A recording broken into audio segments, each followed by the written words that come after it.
కేసీఆర్ ఫ్యామిలీపై కడియం శ్రీహరి మండిపడ్డారు. 10 ఏళ్లలో కల్వకుంట్ల కుటుంబం అవినీతి పెరిగిందని కడియం శ్రీహరి అన్నారు. ప్రస్తుతం వారి ఆస్తులు ఎంతో ప్రజలకు తెలియజేయాలని ఆయన అన్నారు. బీఆర్ఎస్ నాయకత్వంపై నమ్మకం లేక రాజకీయ వలసలు పెరుగుతున్నాయని కడియం శ్రీహరి విమర్శలు గుప్పించారు.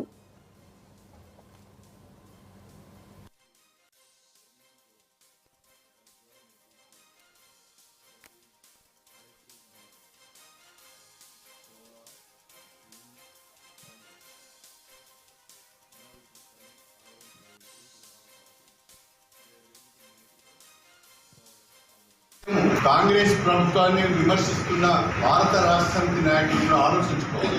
10 సంవత్సరాల అధికారంలో ఉన్నప్పుడు మీరేం చేశారు?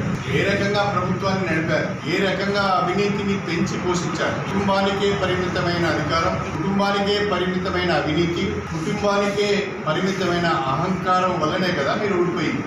ఇంకా మీకు జ్ఞానోదయం కావడం లేదు. రాజకీయ వలసల గురించి మాట్లాడే నైతికత మీకు లేదు. రాష్ట్రంలో రాజకీయ పార్టీలను విలీనం చేసుకొని రాజకీయ వ్యవస్థను విలువలు లేకుండా చేసింది మీరు, భ్రష్టు పట్టించింది మీరు. ఏ ముఖం పెట్టుకుని మాట్లాడుతున్నారు వలసల గురించి? ప్రజలు మీరు మాట్లాడుతుంటే అసహించుకుంటున్నారు.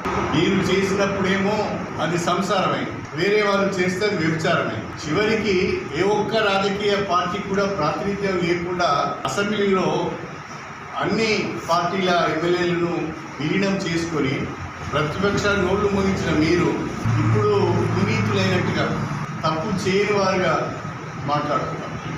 10 సంవత్సరాల బీఆర్ఎస్ పాలనలో అవినీతి విపరీతంగా పెరిగిపోయింది. ఆ అవినీతి అంతా ఒక కుటుంబానికే పరిమితమైంది. ఎవరి దుకాణం వాళ్ళే. కుటుంబంలో 5 6 ఉంటే ఎవరి దుకాణం వాళ్ళే. శాఖలు పంచుకొని అవినీతి చేసింది. పెద్ద పెద్ద నీతులు